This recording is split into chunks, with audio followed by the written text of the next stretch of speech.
Well, all the eyes were on the Cats yesterday as, of course, the talk of them losing last year to number 15 Princeton. But it looks like they learned some lessons and they took care of business. They got the 20-point win over a fired Dan Monson's Long Beach State team. Joining us now to talk about the W as well as look ahead to the Cats' next opponent, which is Dayton tomorrow morning, 9:45 a.m. is Arizona color analyst Ryan Hansen. Ryan, thanks so much as always for joining us, man. How are you today? You getting a good day off? Yeah, it's a great day. When you win a game on the first day of the NCAA tournament on a Thursday, and then you get to sit back and watch upsets all day, and then today over at the arena at practice and media sessions, and you see teams come and go, there's no better feeling knowing we're still here. I thought it was cool yesterday. It was somewhat emotional for Coach Monson to bring in his kid, who's a walk-on with the last minute, the final minute. I thought that was really cool. His son Maddox.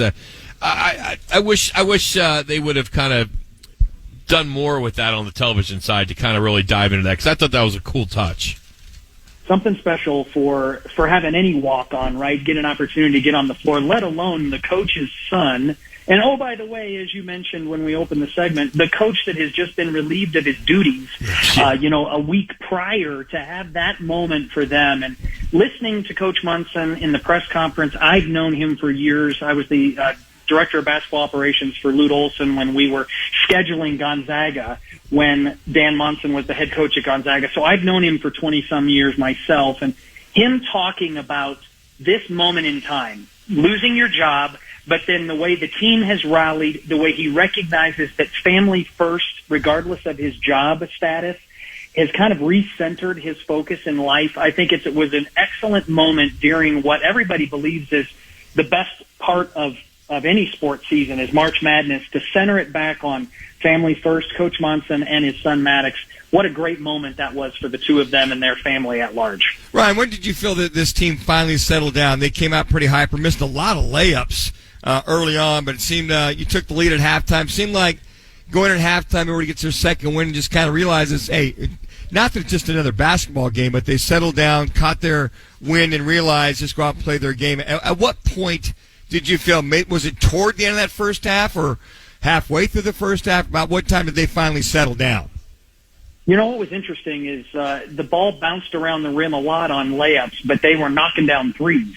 So I wasn't as concerned because it felt like, man, if they can start finishing layups, they can get to the rim. It's not that they're unable to do that. But I think you pointed it out when Arizona, 3/4 of the way through that first half, started to finish layups and then secure defensive rebounds and attack. That's when I felt like Arizona started to play more closely to their DNA, and we saw that quote-unquote kill shot. The end of the first half, the start of the second half, where they went on a big run to extend the lead. And then, relatively speaking, once they got a 13-point lead with 18 minutes to go in the second half, Long Beach State never got closer than 13 points at that point. So it was really and pardon the pun, they salted the win away at that point. And it really did feel like they earned it, but yet at the same time, they didn't have too much anxiety in the second half. All right, as you turn the page to Dayton, they erased a 17-point deficit as the Flyers, they advanced. How does this team match up from your prep so far with Arizona? Well, I'll be Captain Obvious first. No lead is safe, right? They showed that they're a resilient group. They're a streaky group. They gave up a big run to Nevada to end the first half, so they showed they're vulnerable there defensively, but then showed their mettle offensively. They can go on runs themselves. So that was the first impression watching them in person. The second one is a combination of what the metrics tell you and what I saw in person, and it starts with their tempo. They are not going to play up-tempo like Long Beach State did. That is going to be a clash of styles. So caution number one for Arizona. Can the Wildcats push the issue with pace of play? Arizona is better built to play a slower down tempo, but we know that's not their preference. And so that's a challenge. The second challenge for Arizona is Dayton's ability to knock down threes. They're the third best team in the nation at three-point percentage. They have the number one three-point shooter in the country in Kobe Brea, who was on display yesterday. 5 threes, and let's call it what it is. He's a 50% three-point shooter. He's a coin toss. Think about that. From the three-point line, flip a coin, it's going in or it's not. That's an incredible weapon for Dayton. Arizona has to be concerned about Dayton's ability to knock down the three. And in the NCAA tournament, two of those three things are challenging. A slower pace and a team that can knock down threes. Arizona has its work cut out in Salt Lake City. And all that being said, you look at your stalwarts. Caleb Love struggled yesterday, only got 3 from 12 from the 3-point line, 6 for 17 overall. Is he still the bell cow to lead this, or is Tommy Lloyd realizing, look, we got to spread it out like we did yesterday to make this thing happen and move on to the next round? I think Arizona looks at themselves as a balanced offensive team, an inside-out team, right? So they need Umar Ballo to establish himself in the post. They need more play from Kylan Boswell like we saw in the first round. That level of Kylan Boswell, I read a stat. When Kylan scores 10 or more points, Arizona's 19-1 this year. So do they need Caleb Love to be more like Caleb Love? Sure, that would not hurt Arizona, but I prefer balance. Because you don't want to ride the wave of one horse, because if he's off, you go home. And too many times Arizona has seen that. So a more balanced attack. And then when the time calls, when Arizona needs that bucket to advance, that's, I believe, when Caleb Love gets his number called. And one other thing, guys, as you look at it, we talk about the danger zones for Arizona. There's some danger zones for Dayton. They rebound on average one more rebound than their opponents. They're going up against the best rebound margin team in the country.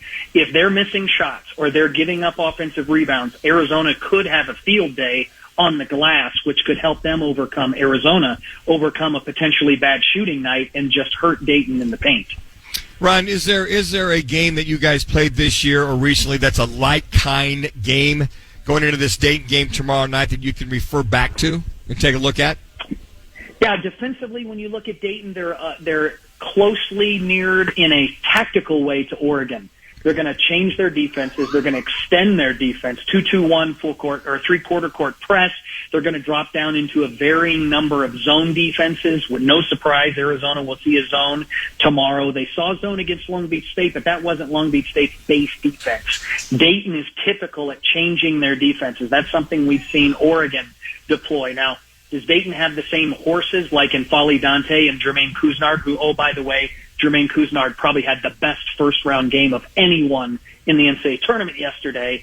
I don't think they have the same offensive weapons, but defensively they look a lot like what Oregon tries to do to slow down the game and put you in compromised positions. Ryan, we really appreciate you joining us from the tournament, man. Thanks so much for doing this today. Appreciate it, and good luck you bet. Tomorrow morning. Thanks. Glad to be on. That's Ryan Hansen joining us, University of Arizona radio color analyst. You can follow him on Twitter or X, UA Rhino. Appreciate him taking time from Salt Lake. He's probably on a poolside, maybe.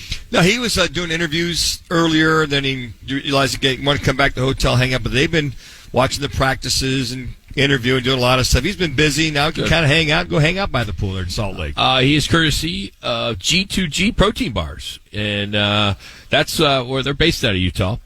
You can win G2G protein bars for an entire year. Just text G2G to 59925. You can enter daily to increase your chances of winning. That's G2G to 59925. Standard message and data rates do apply. That's G2G protein bars. Now available in the refrigerated section in Costco.